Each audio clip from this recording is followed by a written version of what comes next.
All right, welcome back to another episode of the Game Theory Podcast. This is episode 58. This is going to be about voice acting. Voice acting, it's a pretty big deal. We don't have an intro section or any of the news or gaming experiences that we normally have, because this time we've got a very special guest, like a very special episode of Saved by the Bell with Jesse Spano. I'm so excited. I'm so scared, Zach. We just watched that before this. Pills? I knew you were taking drugs. Those are caffeine pills. Settle down, Morris. All right, now that we've alienated everyone under 30, let's move on to our interview. Yes, great. So our special guest is Kyle Fergusson. Kyle, how are you doing? I'm doing great. You know, you got to check out the Saved by the Bell Inception video on YouTube. It's just fantabulous. Saved by the Bell Inception? Yeah, well, they instead of ending the arguments with regretted looks or stern fatherly eye making, they instead pull out guns from other scenes in movies. It's phenomenal. Really sets the tone I think Saved by the Bell was going for back then. Yeah, I always felt Mr. Belding would have been more of a badass with a gun, so now we can confirm that. Yep. He's got a shotgun under the desk, so when Zach Morris would freeze time, that's when he'd go to town. French Prince of Bel-Air, originally an action movie. Don't know how it became a sitcom. Which is why Uncle Phil was such a good choice for the Shredder. Speaking of voice acting. What, really? See, yeah, he's in the old '80s cartoon. He's the Shredder.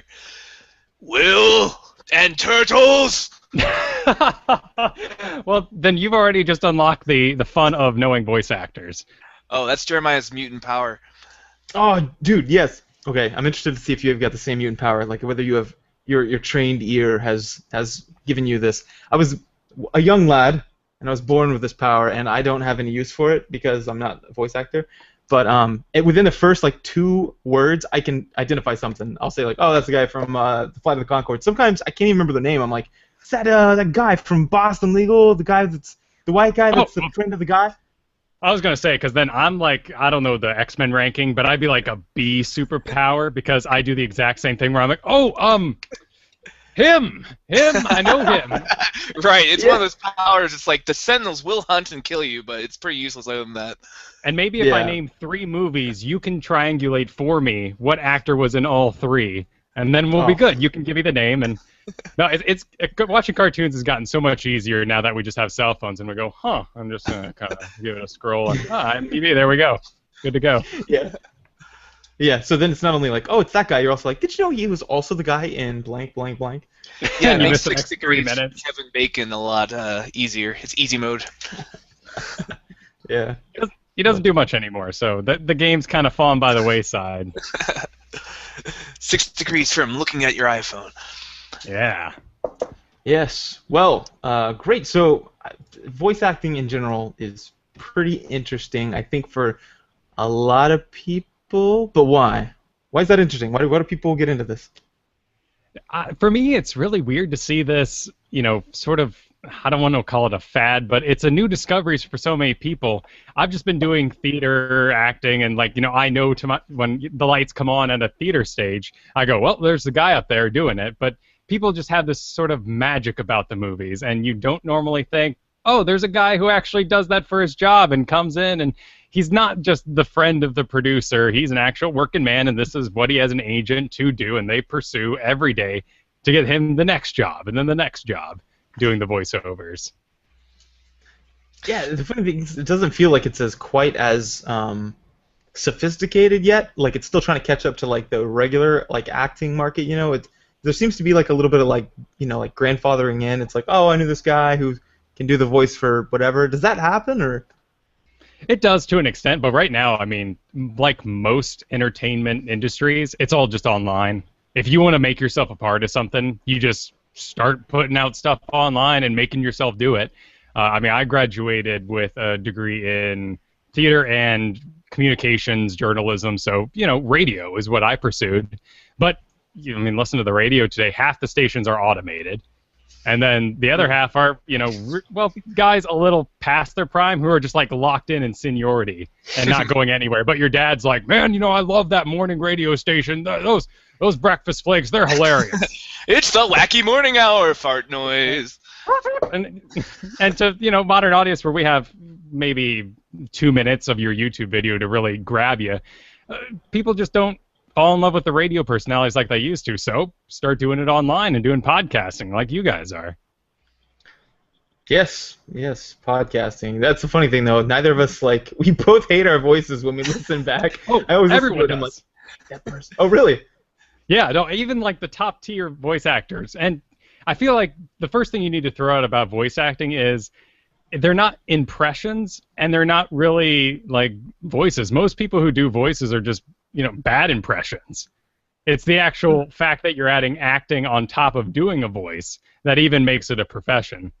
There's tons of people who can say, I could do a Daffy Duck, or I can do, check out my version of it, and just go, oh, no. I want to see you actually perform and emote.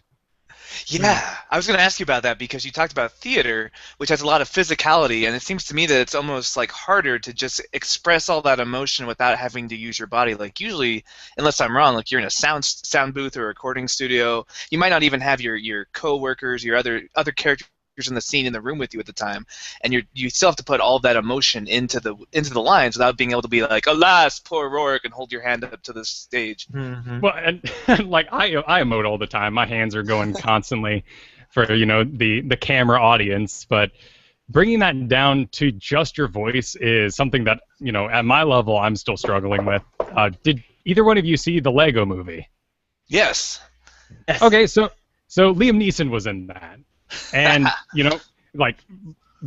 Gray, Taken, acting, and he's one of those actors like Michael Douglas for me, where I just want to sit and watch him think for hours, and I could watch him riding around in the back of the limousine, debating his life and what just happened. You're like, ooh, wow, that's fascinating. But when it comes to him putting all that acting into just his voice, it was a little flat. Fun to have Liam Neeson certainly being the good cop, bad cop. It was a blast, but as for acting cred, it didn't translate. Same with Morgan Freeman in that movie. Yeah, it's almost like the juxtaposition of how good they are in real, not real acting, but in physical acting, makes it funny for the Lego Movie. Because other than that, it does feel kind of flat. Well, and watch older movies too, not only just silent movies, but old talkies where they are gesturing and everything is huge, but that's because they're coming back from theater. And at a distance, a guy crying, he has to grab his face and throw his body in woe. Yeah, you see a lot of that in the old Ten Commandments movie with Charlton Heston. Yeah, the slow crumpling to the ground. People don't really get sad like that. Well, not over dropping your biscuit, which is usually what happens. They're drinking tea, and then the crumpet. No! And then they just fall to the ground, holding their face in shame. But that's what we love about the talkies. Take that, Mr. Hitler. Yeah, to me it seems and I guess you guys have already kind of touched on this, but it went from this theater that's quite a ways away. If you got the crap seats, which I think all seats minus just a few are crap seats, and you have to see the person moving. It's hard to see just the nuances in their face, so it's a lot of gesturing. And I'm gesturing right now, and this is a podcast. I don't know why I'm doing that. But then the second, then it moved forward to movies or TV where they zoomed in on the face, so it was more nuanced. But now we've got just voice acting on some games. If the picture or if the camera isn't on the character, or the character is just really poorly animated like it used to be, it's really just needs to be completely carried by the person's voice, and that seems really hard to do. I don't know. Yeah, think about animation has come so far recently, and it's rather frightening. When I was growing up, of course, I'm looking at things like Dragon Ball Z and Scooby-Doo, and you're going, I can do this. These guys are crap. Yeah. What are you even thinking? But then you had phenomenal performances happen on top of that. With just anime is one of the cheapest forms of animation. The characters are almost entirely stagnant. Sometimes even pulling tricks with glasses or masks or laying their hands in front of their mouth so that they don't even have to flap their lips. And otherwise, it's just a moving circle. But someone's working hard to add emotion to that. Yeah, more emotion than you find in some of the other cheap animations, like the old Hanna-Barberas with the repeating hallway during the chase scenes, where you pass the same window and the same bookshelf 12 times as Tom's chasing Jerry. So or every time they set off to walk, it was that same sort of walk cycle over again. And the same sound effect. I Yeah. still can't understand why they had a laugh track in there. Well, my it's the same reason Those- The Big Bang Theory has one now, because otherwise you wouldn't know what was funny. Oh, I've never watched that show. I'm sorry. I can't follow that word. I've heard that it is offensive to my actual nerd ears. It's people have called it blackface for nerds. I find that a bit extreme, but I can see the comparison. Yeah, my mom loves it. She thinks I'm all about everything they say. So, hey, the Star Wars themed spatulas keep coming. So, how can I complain at Christmas?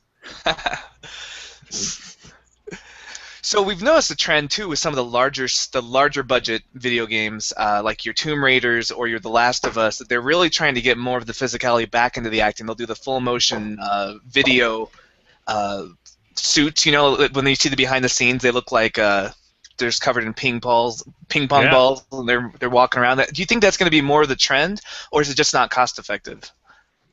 The motion capture, I mean, it does a lot.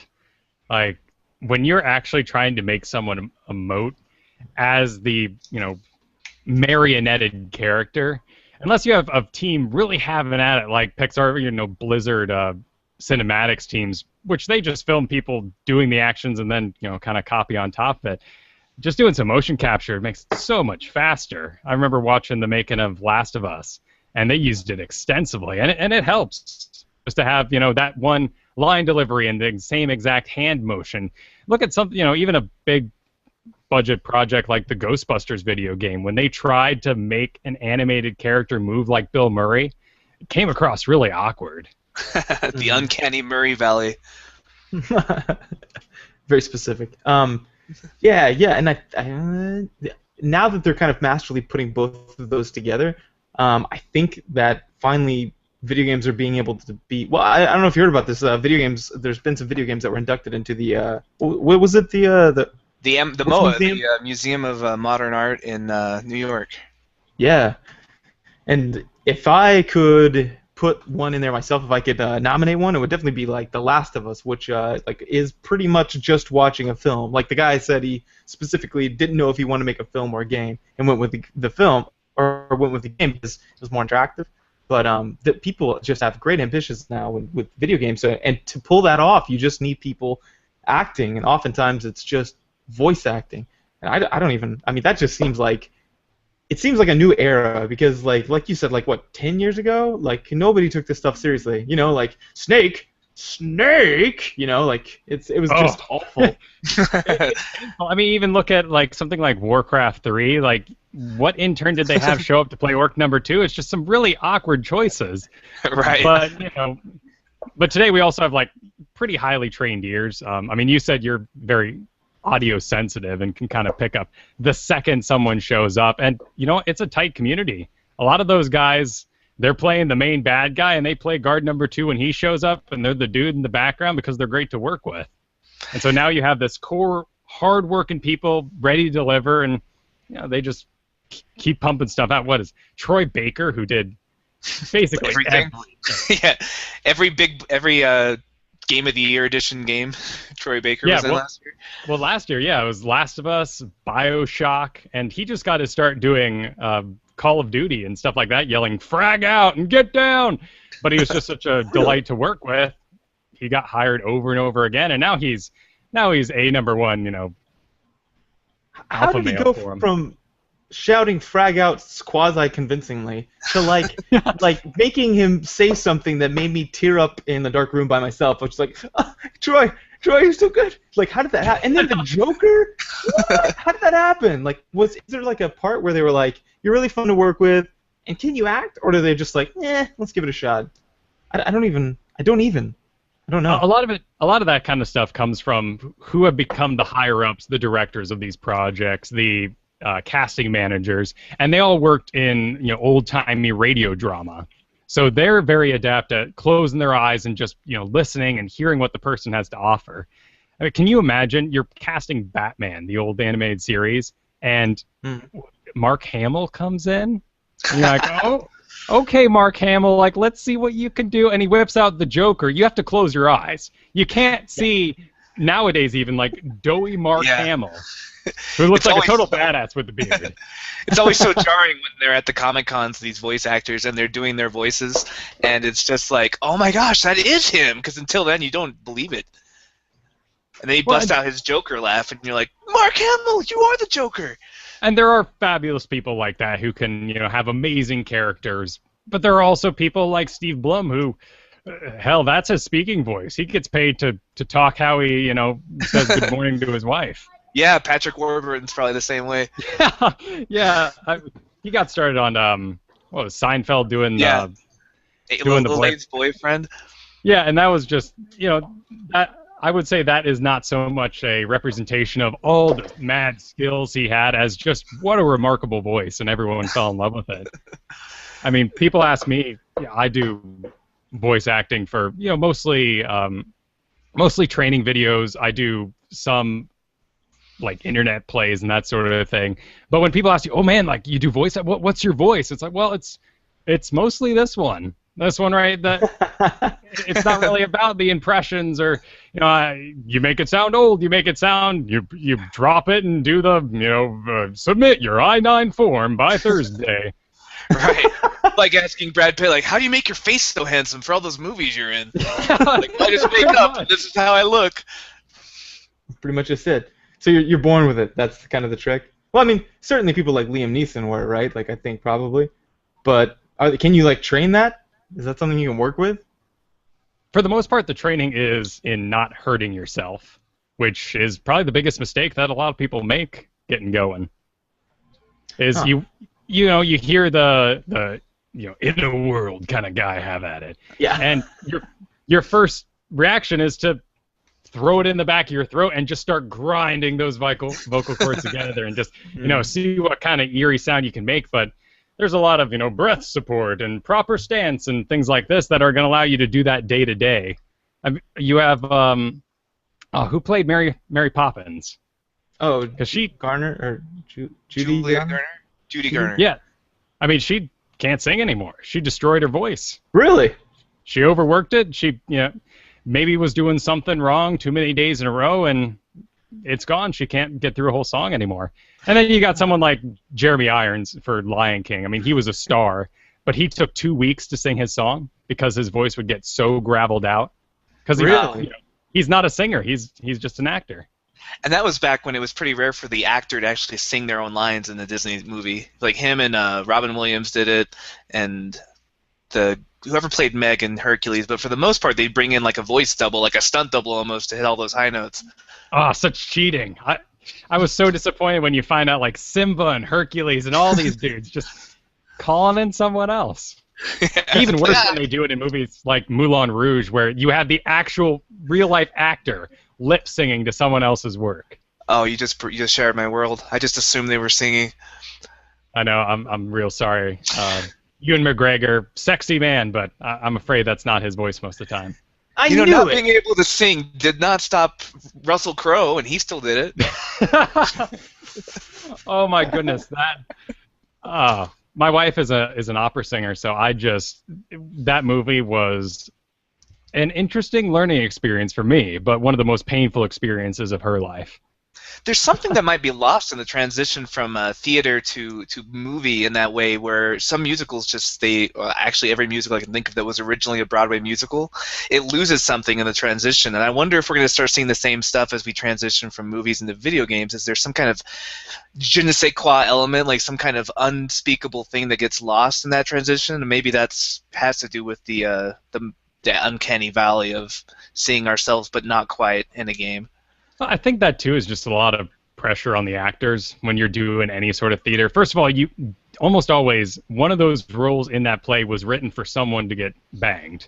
Usually, like, the writer was writing it just for his wife, like you're doing in A Fan of the Opera. I mean, that composer wrote it so his wife could play Christine, so she could be the star on stage.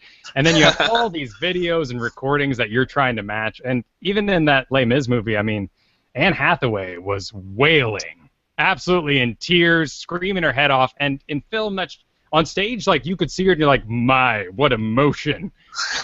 such emoting. We love you. And then on film, it's just like, can we zoom out a little bit? I'm feeling a little too intimate in your Right. in your place. It's better from the safety of the balcony than right up 2 inches from her nose. Whereas someone like Hugh Jackman, I mean, he does musical theater. You can look up an old performance of him doing Oklahoma, and it is a delight. But he's, a musical theater guy. Yeah, that's always fun. People who think he started off as Wolverine, it's like, no, Wolverine can carry a tune, as it turns out. So weird. Wolverine, where did I come from? Apparently Oklahoma. That's where you came from. But where did I come from?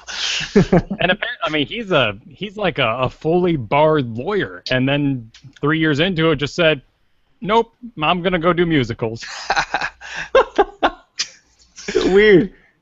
Well, I mean, as you do after 3 years of law school, you've got that little internship in musicals. It's pretty standard. Yeah, you're delusional. They say, listen, you need to take a bit of time off. We got this great show lined up for you. Oh, that's awesome. Yeah, I think the thing that fascinates me about voice acting, I think, or the thing that first got me into it was, I think, I didn't notice the whole Shredder, Uncle Phil crossover, but the first time you hear your first voice actor in something else, and then you're like, wait, for me, no. For me, it was Sonic and Steve Urkel. That's where I was like, wait a minute, it's the same person? Blew my mind as a kid. No way. Ah. Chili dogs? Did I do that? Yeah, they're the same person. Oh my goodness, I watched so much of that old Sonic TV show. I think what happened is in the 80s there were like 5 actors willing to do voice acting and TV acting. They just used them for everything because you keep hearing these crossovers happen back then. Isn't that weird to think that TV acting even 5 years ago was this big taboo, and how dare that great actor end up on TV? Now you're like, all right, HBO series, what a champ. Yeah, and now we're seeing the same thing with the transition to video games. We're seeing these big names showing up in video games, and we're like, wait, what?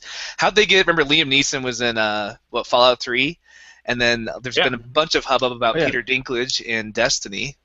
And Malcolm McDowell, I think, in Fallout 3 as well, the president, or is it Alec McDowell? Alex? I'm a British person guy. Yeah. He was in a Book of Eli or Book of whatever that was. Man, I'm failing on the names tonight. But that one, that old guy, he's awesome. And he was in there. And that's Bethesda. I mean, if you go through their games, you're gonna see maybe like 5 voice actors, but the big main characters. I mean, even for the newest Skyrim MMO, they brought out Dumbledore from the newer movies, and just hordes of people to play their big stars. I remember Oblivion being with Patrick Stewart starting off, and then you go up the hill and meet his son, Sean Bean. Oh yeah. Yeah. And what I think is pretty cool as well. Okay, one thing that really annoys the crap out of me, actually, while we're talking about things that were like kind of one of those wait a minute type things, was when you play those games, and it completely takes me out of it whenever they use the same voice actor on like 2 guys in sequence or 3 guys in sequence. Like I think first round in Skyrim, like you walk and you talk to the guard, and he's like hello or whatever, and then you're like, okay, whatever, and you walk past, and then in the end they're like, hi, I'm at the end too. It's almost like playing Dungeons and Dragons where the DM's doing every voice. And everybody hates that. Like when I'm the DM, and I'll do I'll say like a different voice. I'm like, hello, come on in for the guard, because they're low town, and then for the the innkeeper, be like, come on and get a drink, like you want to change it so that it doesn't feel like the same guy. I gotta grab onto that too, because that's how I even decided that it would be a career option, was Dungeons and Dragons. I mean, I was 13. My DM was 18, and they're like, you know what? I'm sick of DMing. You give it a shot. And so I'm like, okay. And you just start coming up with voices. Most of them end up sounding like old janitors for me. That's just kind of janitors. What kind of relationship did you have with your janitors? He was part mentor, part quest giver, part janitor. Well, it's the essence of the guy at the bar who, does the 18 years on the day he disappeared kind of thing. Yeah, like the guy off of Bastion. Man, I love that guy. The voice actor. That is some sexy stuff. Is he anywhere else? I gotta do some Google foo here now. Oh, all right, Dr. Google is gonna weigh in. Yeah, because that guy is amazing. But they also have a pretty good one for Transistor. It's just hard to move from the same guys who made that. Bastion made Transistor, And now I'm playing Transistor, and it was really cool at first. It was this hip thing, and that's the problem with like voices is they can get annoying quick. And like this one, it's like, hey, something something. You know, it'll be like, hey, around that corner, check it. What is it? And then which is kind of cool at first, but like 10 minutes into it, where it's like, look, another place to plug in. Let's jack up. You're like, all right, guy, I get it. You're the creepy, quiet guy at the bar. I'm fine. Like we're done with that now. But that guy on Bastion never got old. And I'm sure Bethesda has just, money problems or, time issues, and they clearly have their set people. Because, going across Oblivion, even the meager amount of voice acting that was in Elder Scrolls Morrowind, it's all the same guys, and they're just calling them back over and over. But it is jarring when, can't you just put on a little something? And even in that game, it's just a little extra jarring because you will defeat a dragon in the middle of town. People should be celebrating, and the guard asks you if you lost your sweet roll. I'm the hero. I just saved everyone, and it's so demeaning. I'm gonna get a mod for that.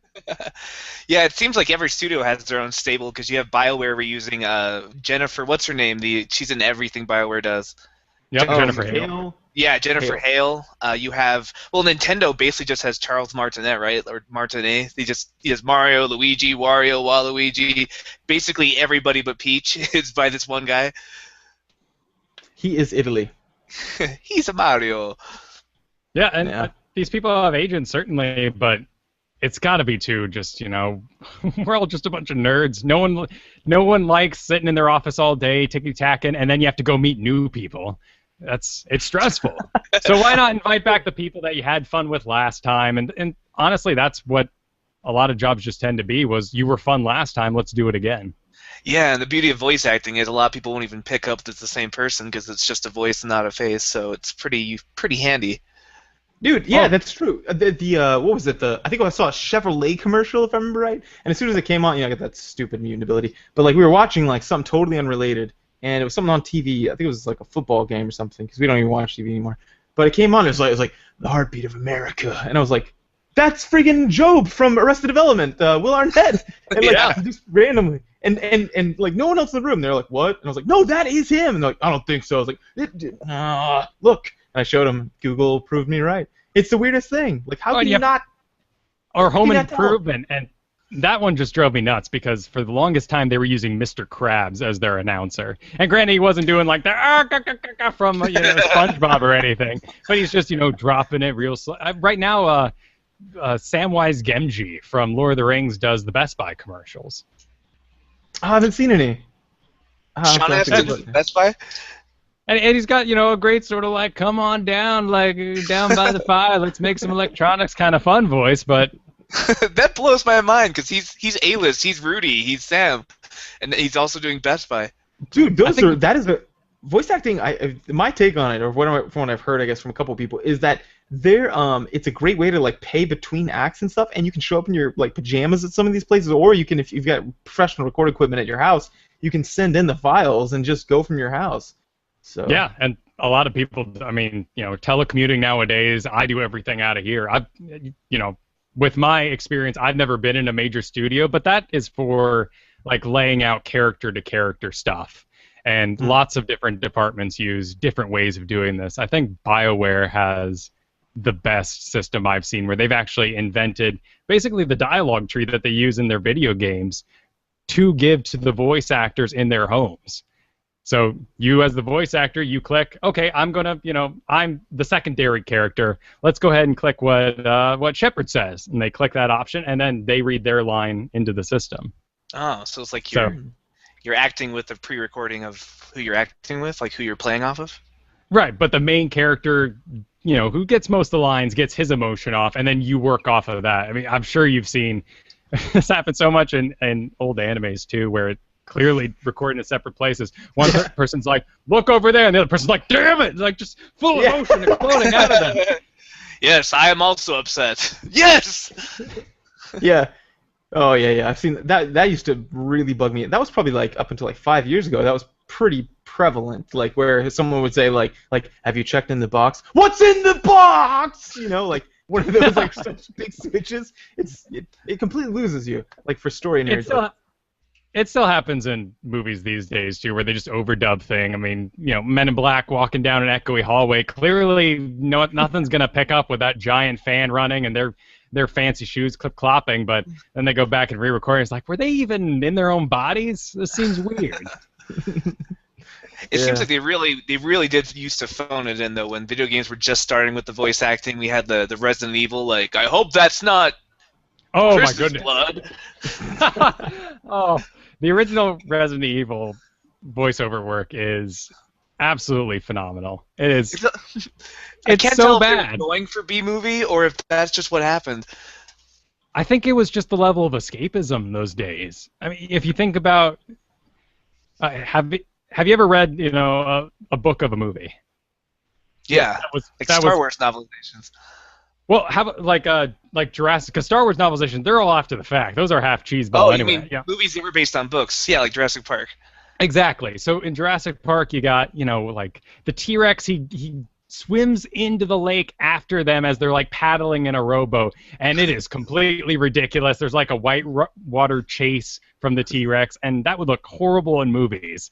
But in the book, your mind kind of goes, okay, I can make this cheeseball work. I would never want to see like the Thrawn trilogy from Star Wars made into movies. It'd be real bad. But as a book, I was like, okay, I'm getting where this is going. And I feel like blasphemous mouth. That's a amazing trilogy. I know a lot of people are hopeful, and I wouldn't mind seeing old Chiss up there come the new J.J. Abrams. That'd be sweet. But it's just they had to just assume that it was just maybe a lower level of entertainment, or that level of escapism just wasn't worth the fine craftsmanship of actors at the time. I don't know. And it's easier too when you turn into a movie. It's easier to just pull cheap tricks and trust the audience won't notice because you have that visual element. Like in the end of Jurassic Park when they're fighting the raptors, and then the T-Rex just comes in from the other room, like he just was waiting in that room the whole time. Or he snuck in there somehow, even though like he makes earthquakes with his steps. Like, how long was he in that that big open area of the museum before he stepped in and saved their lives? It's a plot hole, but nobody cares because it's cool. It's a cool scene. Or sneaky trains or cars. Like, how do you not see these things coming, but all of a sudden it's right on top of you? Yeah, or the Christopher Nolan in the last Dark Knight Rises, where he's like, well, it needs to be nighttime now, so they just go through a tunnel and then it's night at the other side of it, and nobody picks up on it because that's how movies work. We just turn part of our brains off. Yeah, as long as you're being kept in the moment, and that's the balancing act of movies. The cool thing about video games is you have to take that extra level and say, why does this have to be interactive? And that's what you can do. You can think about Mass Effect and Dragon Age and some of these really choice-heavy games and go, okay, I can see why you were thinking maybe this will be a book, maybe this will be a movie. No, we want people to experience the choices. But a game like Last of Us has no choices other than which gun are you going to carry with you? Yeah. Or, which ammo are you? Which ammo is your favorite, and you're going to save for the boss? That's just nothing but pure performance, and had to be enacted. Right. That's something that could almost be better as a movie because then you'd have none of the frustration of I just got snuck up on by a zombie and I'm dead and I got to replay the last 5 minutes again. Want to see the next cinema scene. That's how I felt when I was playing it. It felt like a chore to get to the next cool movie part. Exactly. It was so enthralling, and there's not that. And I'm sure in the creation side they're like, I wish we did a movie because what do you mean if you hide behind this box you're invincible? And now the story doesn't work, or that cutscene only works when you walk through this door and not that door.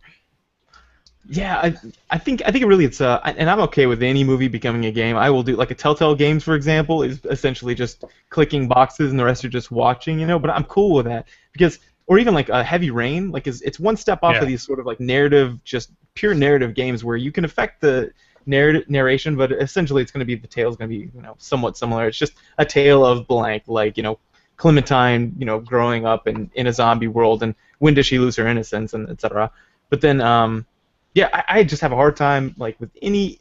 I think any game could or any movie could be better played as a game, only because I'd rather experience it through my first person and like walking forward. It's that one extra step of immersion, I think, that does it, and which is completely, negated by the fact that people put more respect into movie, like in a movie voice acting than in games, and that's just now kind of a modern trend that they're starting to take that more seriously. It's weird.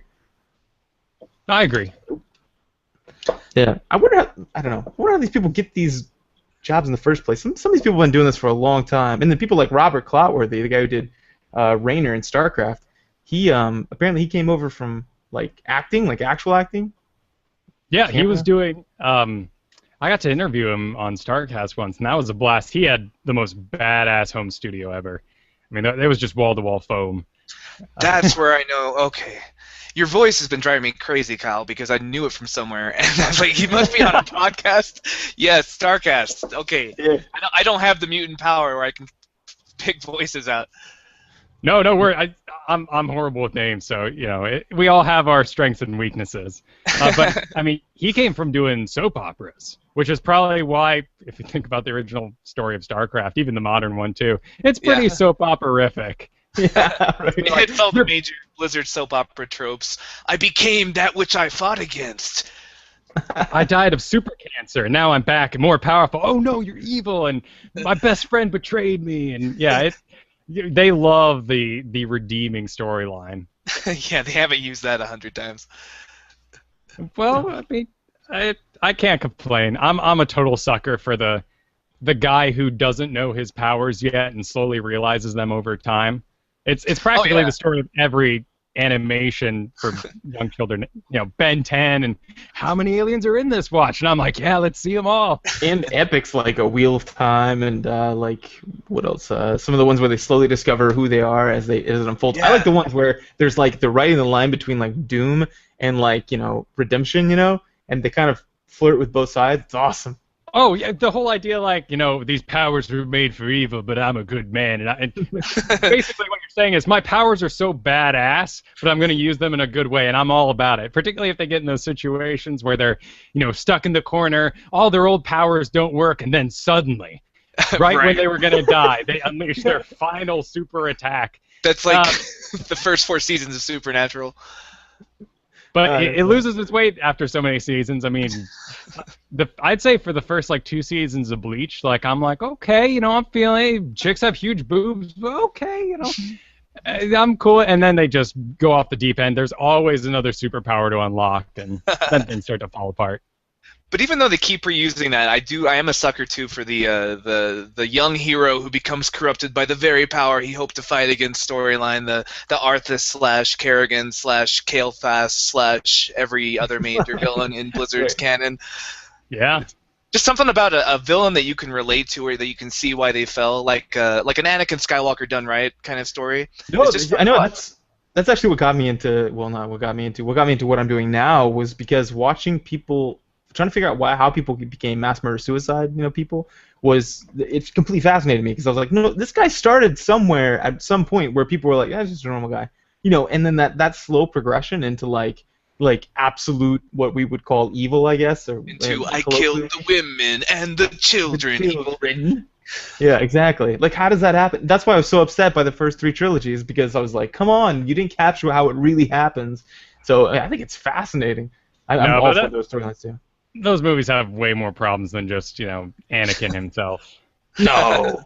Other than that, they're pretty good. We just needed more Jar Jar, and it would have been fine. Yeah. Like, this is the worst. It's a galaxy-spanning war, but every time they, cue back to Coruscant, everyone's just, like, sitting around watching water flow and globules in the arena. And are you guys at war? Is anyone actually suffering here?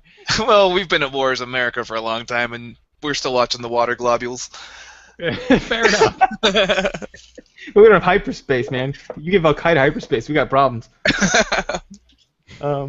Yeah, but actually, one thing that I think about voice acting that I think is, I expect to move up, and I bet it has, and I don't actually know, but is that they went from being like the most like underpaid, probably underappreciated job, because I remember. Like on old games where like the main character might have to read, like in BioWare, for example, they set the Guinness Book of World Record. Those main characters, I bet, had to read. I mean, what do you think? Like a month for Star Wars: The Old Republic? Yeah, that was like 86 hours of dialogue. Oh my! Insane. So it and it's a job too. So like these people, they love what they do. They're clearly pursuing. They've gone out of their way to not have the desk job to pursue something more risky. But it's funny to, watch some of the interviews done with particularly like BioWare or Blizzard voice actors because they get the job on their desk and they go, I have to get this. This is hundreds of hours of work. I need this job right now. I have a mortgage. So So they're still starving artists. That's weird. to an extent, and it like to me again, it's like it's a weird sort of nebulous world. It's interesting to see the con atmosphere these days because they have their panels and people are really excited to hear Joe DiMaggio do the voice of it's blanking. I love Adventure Time. The name's blanking on me at the moment.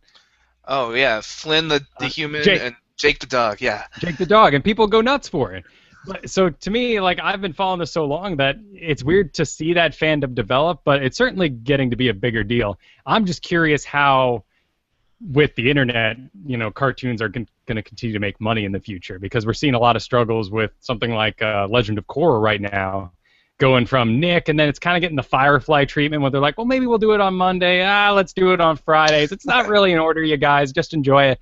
And now they're just posting it online with ads so that people can watch and order in a way that's more digestible. Yeah, as long as that works for the funding, I'm happy to watch it online. I'm happy to watch ads. Like, I feel like if cartoons go the way video games did, where they used to be like, oh, let's just pirate everything, and then it became more convenient just to pay $5 and buy it on Steam, I'd be happy to see cartoons follow the same model because I don't know anybody who still has like cable that you would just watch on Nick. I don't. Yeah, It's weird. I went to the cabin and they had satellite. This is what's weird. So I have kids, right, 6 and 3, and there was a satellite TV, and so like I'm playing it, and we got to the very end of what was it? Some show on Disney. Oh, it was the Rebels, the new Rebels thing that came out. And so like just as it was ending, I was like, oh, and they're like restart it, and I was like, no, you can't. It's TV. You can't actually restart. And they're like, restart it. And my 2-year-old or my 3-year-old was like, oh, Dad, restart it. I'll clean my room. I'm like, no, I can't even. I'm sorry. But like they don't understand that model. They don't know what it's like to wake up at 7 a.m. because that's when the cartoons start on Saturday morning. Yeah.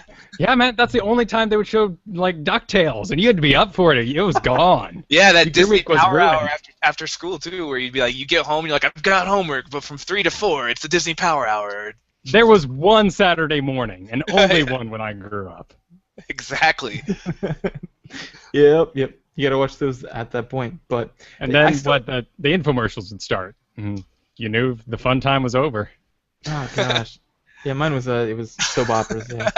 we were playing Star Wars: The Old Republic the other day, and we were playing a Sith warrior and a Sith sorcerer, and we were on those stupid little scooters that looked like little segways, space segways. Yeah.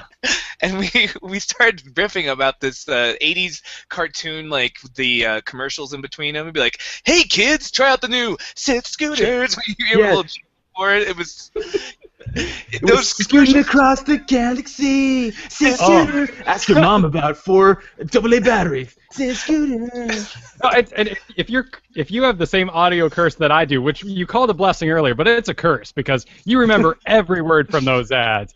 Hey, come kids now, gather round, see what just skipped into town. Yes, Wow. or Mr. Bucket still haunts my nightmares. The balls pop out of his mouth. You can't stop it. You put your balls in my mouth. No, Mr. Bucket, no. No, Mr. Bucket. Buckets are fun. Yeah, that guy. Gator Golf, give it a whack. That's not safe. You Yeah, should be they're playing all still in Gator. All the jingles and all the intro themes for every Disney cartoon still stuck in my brain, taking up room, which could be used for useful knowledge. And then you got some ads that didn't even try. Like Hot Pockets and Polly Pocket. They just Polly Pocket. And you're like, oh well, that What are we selling?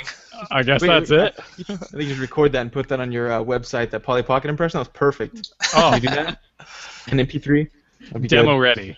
That'll Yeah. be my new ringtone. Well, that was a question I wanted to ask you too. I went to your site and I looked at it, and it's pretty bare bones at the moment. Unless that's how it's supposed to be, I don't actually that cued me into like wondering, like, how do you even advertise yourself? Do you put up a bunch of different kinds of voices, or are you kind of scoffed at that? I mean, do you just talk and say, "Hi, I'm Kyle Fergusson, and I do voice acting," like you did on your front page, and that's all you do, or?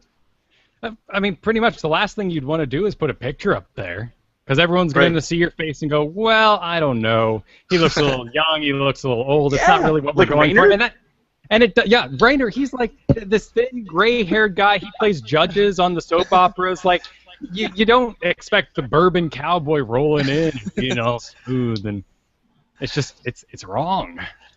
That's one kind of fun thing about voice acting becoming more of a pop culture sensation at cons is because it seems like they can get the best of both worlds, where they can turn on the celebrity status if they want it. Like, they'd be like, "Hi, I'm Jim Raynor, marshal these parts." But otherwise, he can go completely incognito, no worries about paparazzi. If Joe DiMaggio walked right next to me on the street, I wouldn't recognize him. But as soon as he starts doing his Jake the Dog / Bender the Robot impression, I'd know him. Yeah, well, that has to. It's just. Oh, nope, I lost where I was going with it. I apologize. But it was insightful. We'll put it in There's a post. sort of disconnect even still. Like whenever you look at those people, like whenever the guy who did not Rayner, the bad guy, not General Duke, the main bad guy, Arcturus. Arcturus Minx. Yeah. That guy, like he's this old kind of like guy who's like drinking wine. I saw him at this convention, and then he was like, "Well," and he did his whole thing, and there was like it's weird. There's a weird disconnect whenever you've thought what the person might look like in your head, or you've seen them on screen and you see them actually do it. You're like, "That's not you. That's not you." Like it's weird. I don't know. Like Kevin Conroy, the first time I saw him.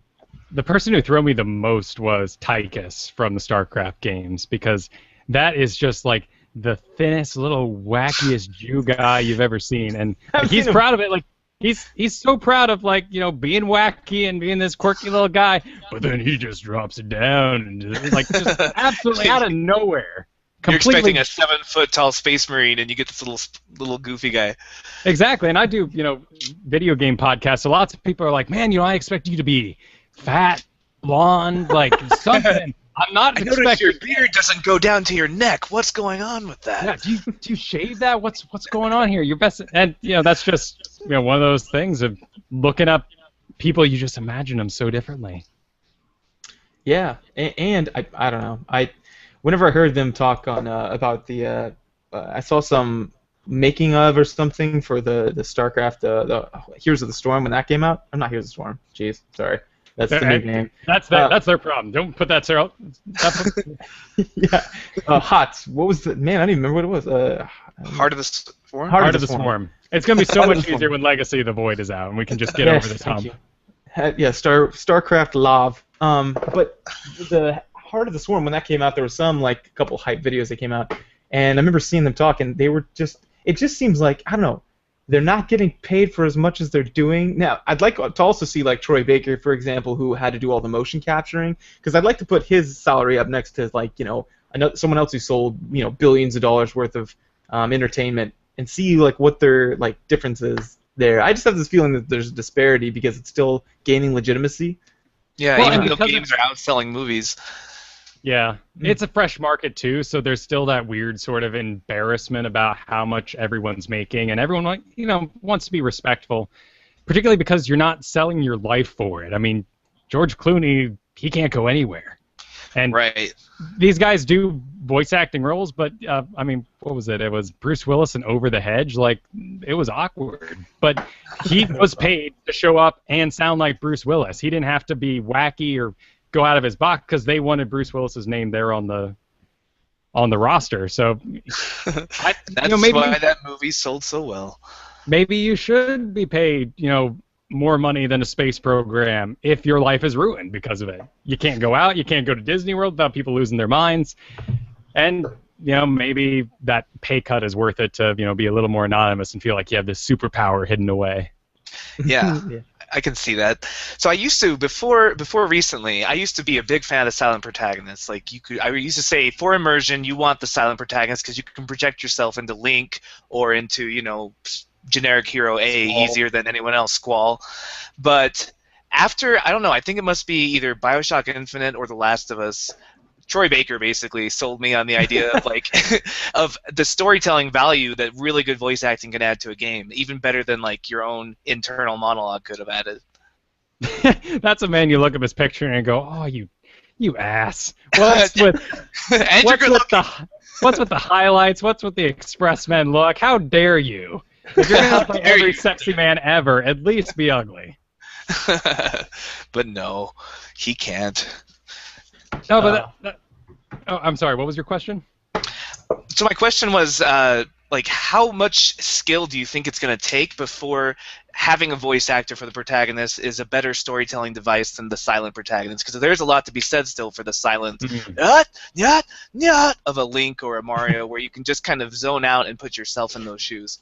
Yeah, well, and it's near impossible in some games. Like they're actually doing it for the new Dragon Age, and you can play as all the races available in that world, but they're all going to have the same voice. So you need to find a generic enough voice that can be a Kunari and a 5'5" elf. Yeah, that's just a juggling issue. But then you have games like The Witcher, where I feel like while that wasn't, you have to be Geralt the Witcher in The Witcher. And to me, that was not who I wanted to be. And the whole time he's making decisions that I don't really want to make. And I would have felt like that would have been a better game if it was just text and silent. So it really comes down to how the story's been crafted. And again, if you want to write a video game, you look at your story and you say, is this interactable? Does this need to be a video game? Well, I even got, did you play Skyrim? Yeah, absolutely. Okay. You're a gamer. I figured you probably have played it. I think that would have been 90. Okay, I'm really exaggerating. Actually, 65% a better game if it would have had a voice actor as the main character, because I liked that. I thought the world was cool. I love Norse mythology in general. Like Banner Saga just really got me my rock stuff. I loved it. Oh, I've been waiting. Oh, have you played it?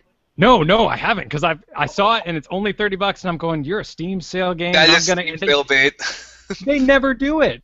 I'm waiting. Oh man. Meanwhile, they're waving the flags of planetary annihilation. It's like half done.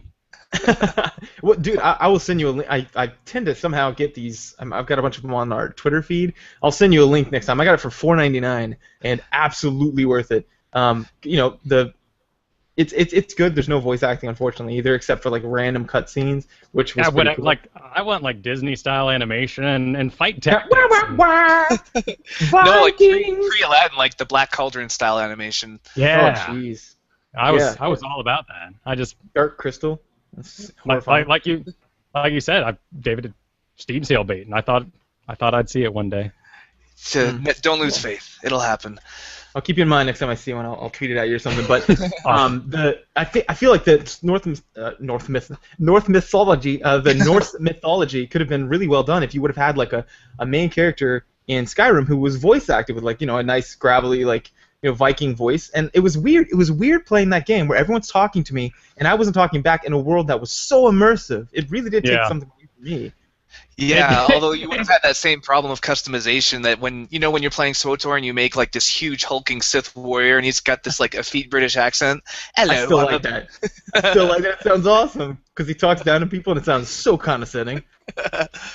I guess that you would have had to have like the Antonio Bettis, Catman, and just too many voices, so maybe they dodged it for that reason. But still, the Catman, the Lizard Man, they're all going in the same voice, so I agree. That would have been more immersive. That would have been fun.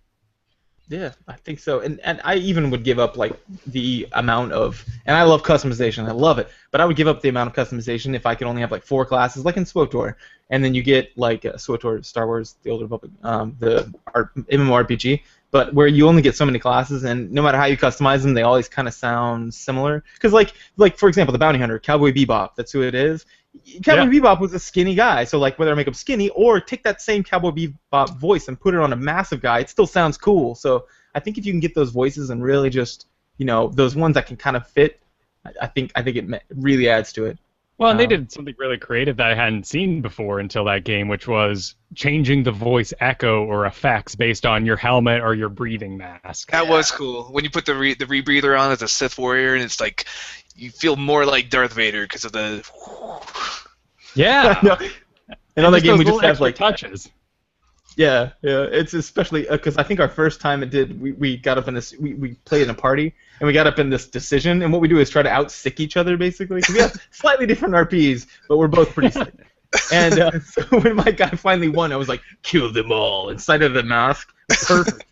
And I was like, dude, there's a voice echo. We got really excited about that. Yeah, my only problem with that was I played as a Sith Inquisitor, and they were like, or no, Sith Sorcerer, was it? The caster version. Mm-hmm. And they're like, you were a slave, brought up from the lowest of low, beaten every day for several hours. Do you want to kill these slaves? And I'm like, no, I don't want to. I was a slave. Like, why are you giving me all these options to torture slaves? I had the same problem. I was a Sith sorcerer, and I was like, no, I kind of like the slaves, and your options were I didn't like, care. those scum, or kill them all. Or... I kill him. Oh man, we're in a party and he's like, no, spare them. And I'd outrank him basically. I'd roll higher. And I was like, slaughter them all. And then I just throw him, and he's like, no, stupid tentacles flying everywhere. Well, and I was playing with my wife, and she's always a complete sicko in those games too. And for some reason, I guess they ran out of lines for the female human Sith warrior, and it was always just die. And like every time she would succeed, the line was just die. And when you get a text message from her, your phone is like, die. Oh my gosh. Yeah, well, that's weird because I was about to praise their small attention to detail with the mask thing, because I feel like that's just the extra step of immersion that people are getting now that's really important is the voice acting, and I don't know, or like in Skyrim where this lady ran out of a city, she's sprinting the whole way, and I'm like, what is she doing? I'm on a horse, and I'm turning around, I'm like, this lady's running, what the? So I stopped, this frail little lady, and when she stopped, she goes, oh, hi, how are you? I was like, oh no. I am a runner, ma'am. I run like 10 miles easy, and I could not do that. I would be like, hold on, like nothing. It's just weird to me. Like it's little things that stand out. Just booking it, but no one cares, and no one's emoting about it. Yeah. Or you slaughter some guard, you turn around, and somebody like forces a conversation. They're like, hi, would you be willing to run this bread to the next It's like town? the Monty Python scene where Lancelot kills one of the guards, and everyone's like, hey. It's the best. Stop right there, scum, and there's like a dragon like in the background just breathing fire. Time has stopped for this conversation with the woodcutter. Oh, it's so hilarious. That's very important. So much of that discussion. So much of that is like just the illusions that the game designers have cast, and it's pretty amazing. And it's one of the sad things about interactive games like that, because you'll be like, man, this time I'm picking all the evil options, and I'm gonna tell that guy, he can stick it. And you go and you get there. Last time you're like, of course, I will take your job. And this time you tell him to stick it. And instead, like a cop comes in and says, you must do the job, and then leaves. And the illusion is broken. There was no choice in the first place. They just made you feel like you had one. Well, and I think, speaking of voice acting there, I love when there's something lost whenever, like, you've got the option there. Let's say, for example, in Skyrim, which now I'm kind of picking on it, but I don't mean to. I just mean the silent protagonist of a very well-made game. And you've got the line that says something like that. Like it says, like, you can take your Herodric cube and stick it or something like that. And I realize that's Diablo before we get angry mail. But and you click that and you're like, oh, here goes. This is my character defining moment. You click it and then it just immediately goes to the response. And they're like, oh, okay, And I'm like, no, I want to see when you see the character do it and act it out, emote it. And they say like, they're like, oh, you could take that and you could stick it. Then it's all that much better. You're like, yes, yeah, that's how I want to sound, like that guy. Or even worse, when you're doing like a Mass Effect and the option, it's like the middle option, and it's like, yeah, when Reapers fly, and you're like, yeah, I'm sarcastic, I'm a cool guy, and instead he's like, fist on the table when Reapers fly, and you're like, what? No, I didn't mean that. Like I thought we were being friends here.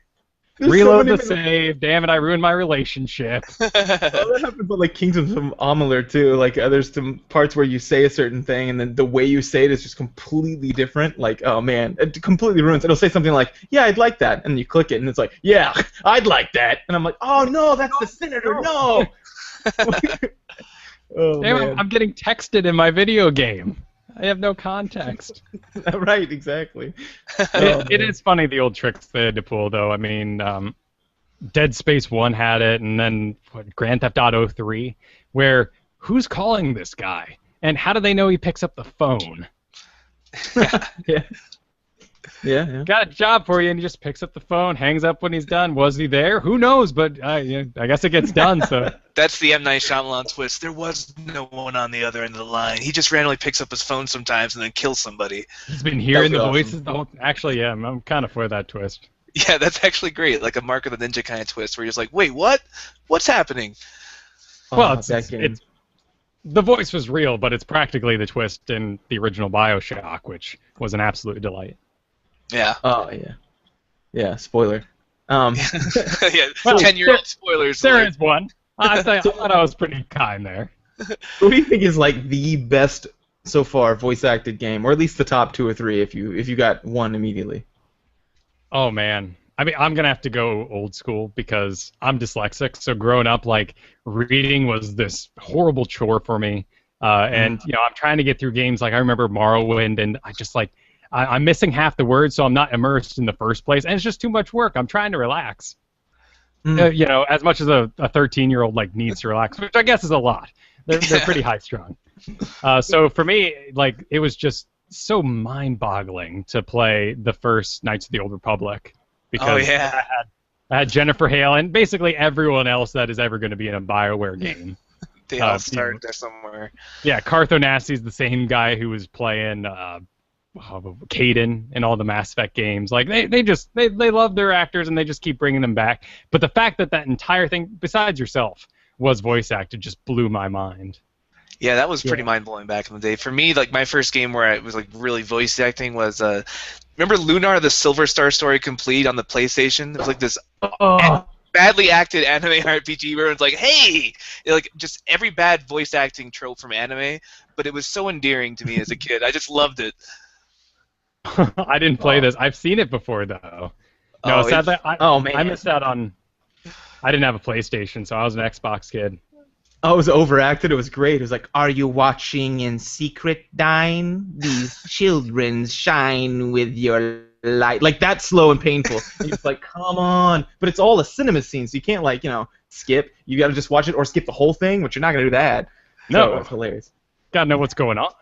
And then remember the wizard, David? What was that wizard's name? Nash, that was it. Hey, man! Like, that was his voice. It was the worst. Oh, I don't know how those things were. I guess because they said this is for children, but you got, like, what was it? A Snarf, and just all those horrible sidekicks. Oh, yeah. Thundercats. Snarf!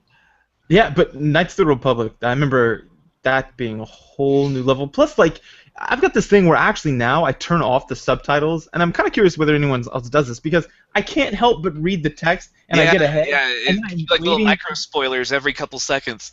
Yeah, and I was waiting for them to. What I used to do is I'd read through the text, and I'd hear the first like sentence or wherever they got to, and I'd hit the X button or whatever I'm playing, whatever console I'm playing, and I would skip it to the next one. I'd do that over and over. But then I finally got one where it didn't have that. I don't remember what it was. But you could turn on the subtitles, and I just didn't know that. I never did. And that experience for me was so amazing to have like a movie in front of me with like the whole thing voice acted, and then I responded to their inference or their intonations and things. It was just a whole sort of experience. And now I always do that. I turn off the subtitles and I just watch it and listen. It's awesome. No, I agree, because otherwise you are skipping ahead. But too, when those games were coming out first, the character models could never quite match the inflections that the actor was giving them. Right. So you always just got a better performance if you just sat back and listened rather than watching the character, seeing what they're saying, and you're like, why'd you take that big long pause? I know you're thinking about it, but I already know what you're gonna say. Click, click, click, move on. All right, so same manner of question: most annoying or worst voice acted character in a game? Oh. I'm gonna start us off. Give you guys time to think. I'm gonna go with Slippy Toad. Oh. That was the guy when he got shot down. I'm like, he's like, help! Get this guy off me! I'm like, I don't see anything. Are you in trouble, Slippy? You're breaking up. I can't hear you, man. You're on your He's own. right in front of you. He's like, I'm fishtailing in front of you. You're like, I'm having a hard time. I got some low visibility. Sorry. In the grand scheme of things, I guess the voice acting in that game was pretty darn good for the time. But yeah, Slippy, man. It also had one of the most disturbing lines I ever heard in a children's video game. When freaking the pigman, Pigna or something, is flying down, Daddy screamed real good before he died. That's dark. That's really dark. What the heck? That whole game is dramatic, especially the way Peppy keeps bringing up your dead father every time he can work into a conversation. Your father, I heard you love burritos. Your dead father used to love burritos too, Fox, before I accidentally got him killed in a bad mission. Yeah, he wakes you up in your bunk in the morning. He's like, "Get up! I used to wake your father up like that, but now he's dead, so I can't." Right, Peppy. And there are trails of bodies. And there are just X's galore along your Star Fox helmet, and people are calling you up. I got one, and you're like, "Well, great." I got 20. Or they'll get upset if you get one of theirs. Hey, he was mine! I'm sorry, Falco. There's literally 1,000 ships in the air. Just shoot one. Shut up, Falco. You're such an ass. At least You Slippy are. gives me the health meters on the boss. Exactly. Falco just yells at you when you help him out. Dude, probably I would put the worst voice actor now, and this is the worst, and it's only because it's both topical and we expect more now, is Peter Dinklage in the new Destiny. Yeah. That That was a controversy. disappointment. Yeah, How did that happen? he's such a great actor. Was he just phoning it in, or did he just get the script at the last minute? Like that No. was definitely not his caliber. I don't think it's his fault. I think there's a huge problem with the directors in those cases telling them to be more robot. Have you guys? I mean, there's a free-to-play game called Warframe, which I got briefly into a little while ago. And Yeah, you got absorbed in that. I heard that, was it Hearthstone, or maybe it was Into the Nexus? We got stuck in on yeah, that. yeah, just I want a third-person shoot. I'm too excited for Dragon Age, so I'm like trying not to play games like it so that I don't burn out on that style of game. So the main character is just, it sounds like some girl, pulled from a college dorm, told to pretend to be a robot.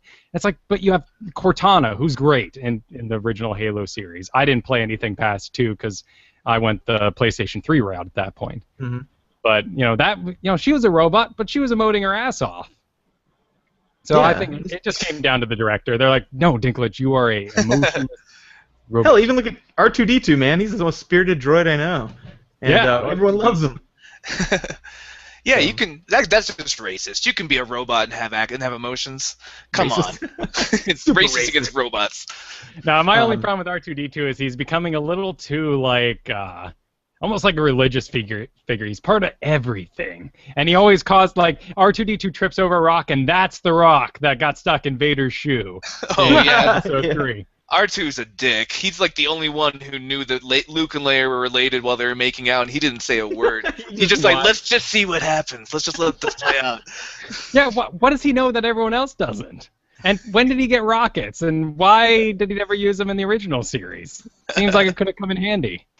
He is the god. He's the machine that the god is in when we talk about Deus Ex Machina. If he had rocket boots, why did he wait? Remember on, I think it was Yavin, where they put that little sucker on his head and then all the way to the top Yeah, and then lazy. into the Dick. X-wing. Lazy dick.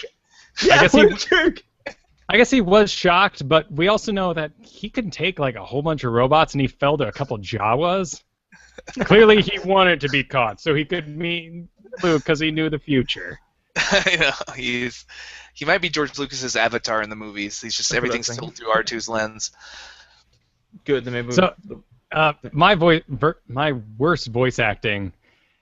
I already kind of brought it up slightly. I had to go to Bill Murray in the Ghostbusters video game. Yeah, I had all the toys growing up, and my bustin' pack with the big old foam sword and the full jumpsuit. And I went through 5 of them because I kept getting bigger, and my mom kept getting me them. And up till 25, still mom. yeah, Have fun at I- college. Here's your Ghostbuster photon pack. Thanks, mom. actually that's quite true. I did get one for a college party. Perfect. Well played. But by then it was ironically fun. Right, right. It's like David went to college and he wore he put on his bed On the this bed is a place screen. where ladies are gonna come. Yeah, full Pokemon. It was on a whole Pokemon set up. It was a Pikachu on it. Like a was stuffed awesome. Pikachu. And the But first you're at time that point in college where it becomes ironic, and so you can do it again without losing face. but little did they know he had always had that, and then there'd always been a running kind of It joke. wasn't ironic. I love Yeah. So the first time it came up, I think I brought up. Was it a girl or was it a guy? I can't remember. But either way, it was someone new, and I was like, "Oh, that's my roommate," and they're like, "What is up with this bed?" And I was like, and there's that moment where you don't know which way it's gonna go, and I was like, "He's really big into Pokemon," and then he or she started laughing like crazy, and I was like, "Oh, thank goodness!" And I was like, "Yeah, he's real silly. Let's go." So I was hiding out and trying to be someone I'm not, trying to be cool. And my wife, I met her in college. She comes up and I'm like, "Oh, just hang out here." And I run to my room and start hiding all my D&D books. We've done And that she's like, too. and she's like, "What's going on?" My father played D&D and is super into it. And it was the big icebreaker and ended up causing the whole relationship to happen possibly. So. Oh, that was Hey, a great something- woman story.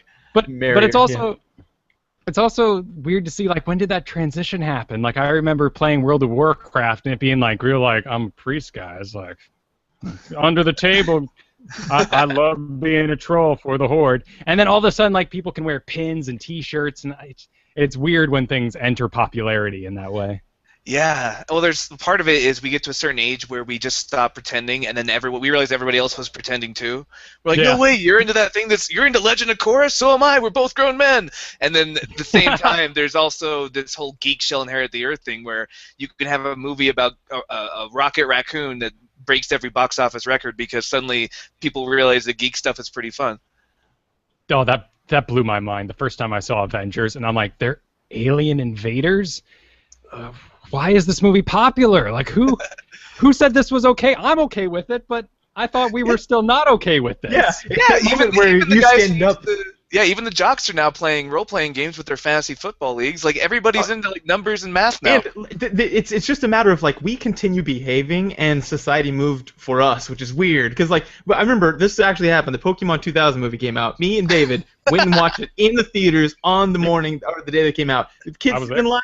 Get out of the way, we're adults. And so we'd walk in there, we got popcorn, and we're sitting there in the second to front row, surrounded by kids and moms, and we start throwing popcorn at the screen when Mewtwo starts doing his thing, and we're having a great time. And we continue doing that our whole lives. And then one day, when we stand up and cheer, everyone else does too, like in Avengers. And you're like, wait a minute, what? And it's that moment when you realize that like geek is kind of cool now.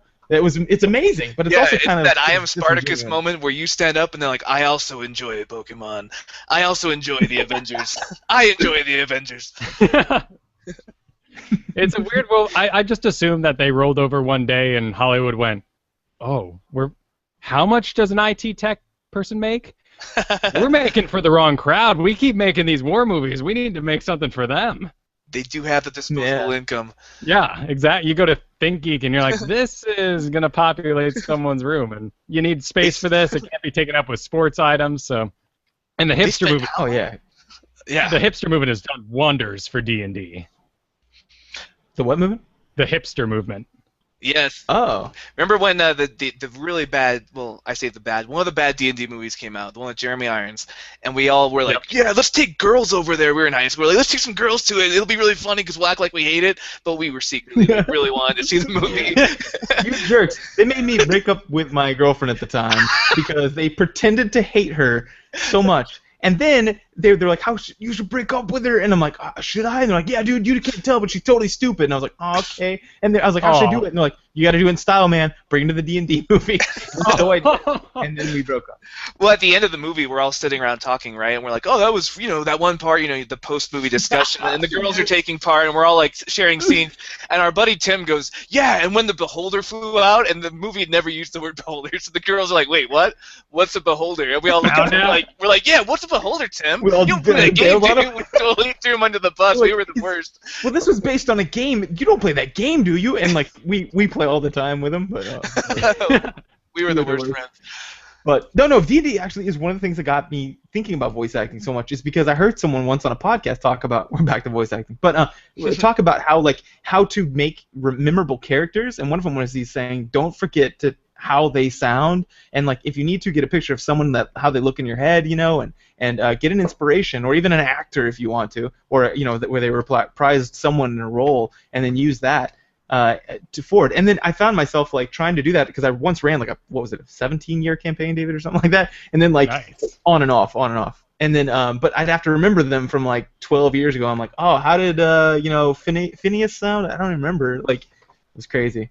But yeah, I always meant to like make the Rolodex and be like, okay, I need to remember who was where and why they were and what their voice was. And I never got around to it. Everyone just ends up sounding like over. Oh, the innkeep and the wizard. They're all the same guy. Oh, it's Sergeant Janitor of the Guard and the innkeep janitor. Exactly. That's impressive, though. Welcome to the world of janitors, Waj. You must have had the coolest high school because our janitors were just antisocial. Like if you even walked by, they would like scurry like roaches. I think they were like avoiding lawsuits. Scruffy from The Simpsons, but in all this like LARPing costume. So like it's Scruffy as a wizard and Scruffy as a innkeep. Oh, not Scruffy. Not The Simpsons. Freaking Futurama. The janitor. Oh, I gotcha. The other Simpson-y thing that's on TV. That other voice acting thing that's been running forever. And I don't think they're done. They're coming out with more at some point. So you do pay some of the bills with your voice acting. Any tips for people who are curious about getting into the industry who might want to like have no idea where to get started and are too lazy to look at WikiHow? Honestly, at this point, I think it's like everything in the entertainment industry. Just start doing it. If you want to do something, if you want to be a part of something, if you want to be part of podcasting or voice acting or making cartoons, you just put it online, and people are going to find it. And in fact, that's how most people are found today. Very few people are actually going the traditional route of, making the headshots or the demo reel and walking into a physical place and then laying it down saying, "You need me." So we don't have to move to LA and start catering parties, is what you're saying. We can just skip right to the fun stuff. If you're ready for LA, it's because you have so many jobs in LA that you're already there. Nice. Well, would it be helpful to like, you know how you get those people like, what's a good example of this? Oh, okay, so like Kevin Spacey, who in one of his more recent roles of House of Cards, he kind of has a different way of speaking, kind of that Southern Mississippi drawl a little bit. Would it be good to have like samples of that and like put them on somewhere online, or like, or do you not even worry about those? No, I mean, it really just depends on the kind of people who, go for that thing. But the reason why you brought up my website, being barren is, one, I don't want a picture of myself, but two, I do a lot of training videos and, announcements for companies, and every single one of them is copyrighted, or I'm not allowed to share inside trade secrets. So for what I pursue, something like that is perfectly fine, because they just need to hear my normal speaking, my like, "Hi, how you doing? Good morning and welcome to the meeting" kind of voice. Where, if I was pursuing, more acting and more, accent-based roles, and some people, that's where they get their, that's what they're really into, is learning how to sound German or, whatever accent they want to go for. And that's just a different kind of craft. And for me to build that resume, I go out and now I'm doing, various online radio shows. Next week I'm playing a Vampire King, which is, it's not going to be very like blur, but you're trying to you're not going for the 1940s vampire. no Count Chocula. Everyone else is just being dead serious, and I'm sitting around. Chocula. Huh. Yeah, that's one, two voice acting jobs. But I mean, that just goes, in like, for me, what I really love, I love improvising. When it really comes down to, I love being the radio host and doing podcasts and that sort of thing. So what I pursue to pay the bills is one thing. You just start doing what you want to do, and you go after that. That's pretty good advice, actually. The internet has a way of making the quality flow to the top without the need of all these extra rigmarole agents and such. Like, I mean, there's always going to be popularity contests, and you can't avoid that, but those just take time to get over. Well, I will say that you have a very soothing voice. I think I just stumble onto, I don't even know that you're a podcast, but I keep finding your voice like in my ears as I'm like doing my daily routine, and I'm like, I could just listen to them talk about whatever. Like, what was your podcast? The Biggest Fan podcast? Was that you? Yeah. Okay, I thought so. I could just listen to that about a topic I don't care about at all, but I just love the voice, the lively banter and the soothing tones. I'm like, yeah, you know what? Maybe I should be a fan of this thing I'd never even thought about until now. So you are in the right field, my friend. Oh, thank you.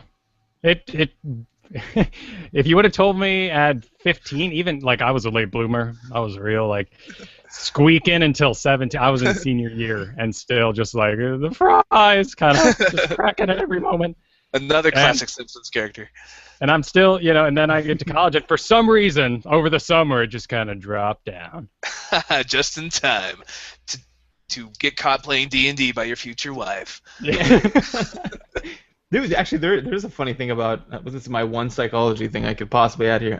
There was a study done about voices. People generally like voices that are for males that are deeper than theirs, and then for females that are about as the same like or the timbre or the same like frequency as theirs. So for some reason we do, both male and female, like to hear someone with a deeper voice than someone without. Which it sucks for me because I've got like little lady's voice. So like I'm probably not going to be voice acting anytime soon.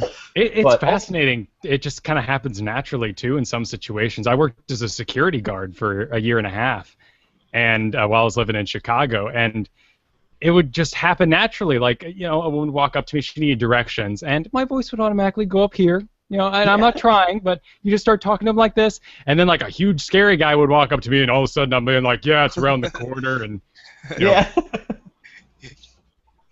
Yeah, I got a gun. That's the first time I've ever said that. Anyway, yeah, so good. I think other than that, I mean, is there any parting information or I guess fascinations or wisdom that you have for the audience? But man, that's a tall order to fill. I'm afraid I'm coming up a bit dry. Oh, Stay there you in go. school, be yourself, stay off drugs. Got you covered. Oh, man. Yeah, and go vegan. All right. Well, good. Where can people find more of you if they happen to actually like your voice and or your content? Sweet. Well, if you enjoyed the sound of my voice for production purposes, you can find me at kylefergusson.com.